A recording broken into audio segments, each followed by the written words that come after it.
Assalamualaikum warahmatullahi wabarakatuh. Perkenalkan, nama saya Iyar Madiana, NIM A1Q1 2121033, kelas A, jurusan Bimbingan Konseling, angkatan 2021. Pada kesempatan kali ini saya akan menjelaskan sedikit materi mengenai instrumen non-tes. Misalnya seperti pengertian dari instrumen non-tes, jenis-jenis instrumen non-tes, dan juga langkah-langkah dari instrumen non-tes. Yang pertama yaitu pengertian instrumen non-tes. Instrumen non-tes adalah teknik penilaian untuk mencapai sebuah gambaran terutama mengenai karakteristik, sikap, atau kepribadian.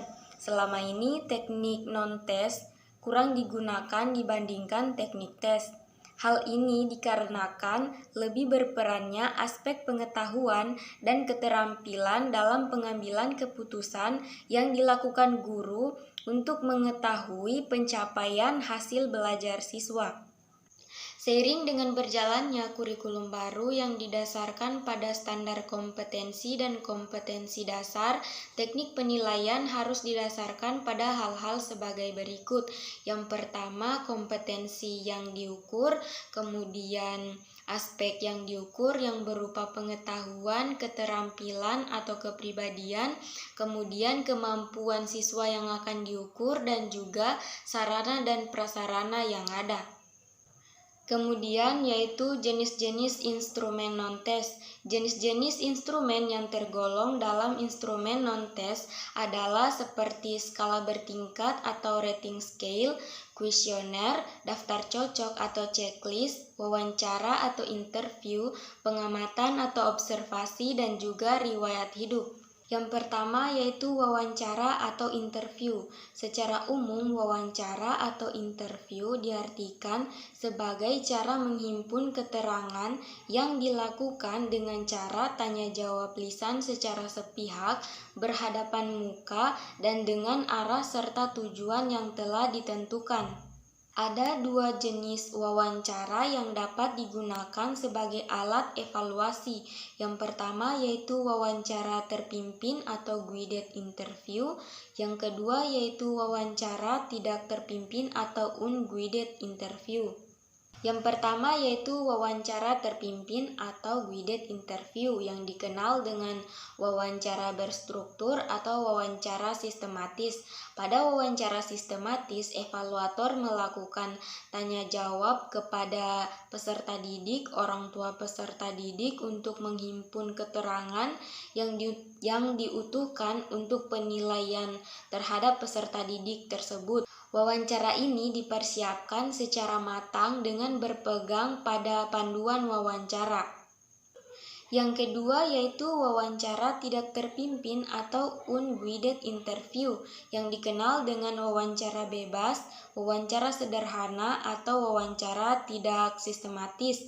Dalam wawancara ini, pewawancara selaku evaluator mengajukan pertanyaan-pertanyaan kepada peserta didik dan juga orang tua peserta didik tanpa dikendalikan oleh pedoman tertentu. Yang berikutnya yaitu angket atau kuesioner. Angket adalah alat evaluasi yang digunakan untuk mengungkap latar belakang peserta didik. Orang tua peserta didik menemukan kesulitan-kesulitan peserta didik dalam proses pembelajaran, motivasi belajar, fasilitas belajar, dan lain sebagainya. Yang berikutnya yaitu pemeriksaan dokumen atau dokumentari analisis. Evaluasi mengenai kemajuan, perkembangan, dan keberhasilan peserta didik tanpa menguji atau teknik non-tes dapat dilengkapi atau diperkaya dengan cara melakukan pemeriksaan terhadap dokumen-dokumen, misalnya dokumen yang memuat mengenai informasi riwayat hidup atau sering disebut autobiografi. Berikutnya yaitu langkah-langkah dalam pengembangan instrumen non-tes. Pengembangan instrumen non-tes juga memiliki langkah-langkah yang harus diikuti. Yang pertama yaitu mengidentifikasi tujuan utama yang berupa penggunaan instrumen, proses pengembangan instrumen berdasarkan pertimbangan tujuan, dan juga penggunaan instrumen mendasar. Yang kedua yaitu mengidentifikasi tingkah laku yang mewakili konstruk tertentu, kemudian merumuskan sampel tingkah laku secara operasional sehingga tampak apa yang akan diukur, dan berikutnya mengembangkan indikator variabel. Langkah berikutnya yaitu membuat kisi-kisi instrumen, di mana kisi-kisi adalah rangkuman rancangan penyusunan butir instrumen yang sesuai dengan konstruk teoritis pada setiap variabel.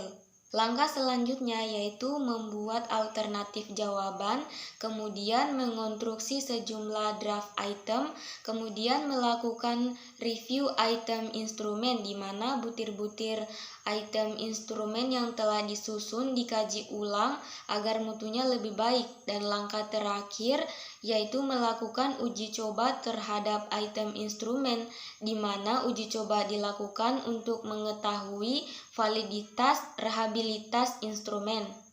Ya, mungkin itu saja sedikit pembahasan dari saya mengenai pengembangan instrumen non-tes. Apabila ada tutur kata yang kurang berkenan, mohon dimaafkan, dan semoga pembahasan kali ini bisa memberikan manfaat bagi kita semua. Terima kasih. Wassalamualaikum warahmatullahi wabarakatuh.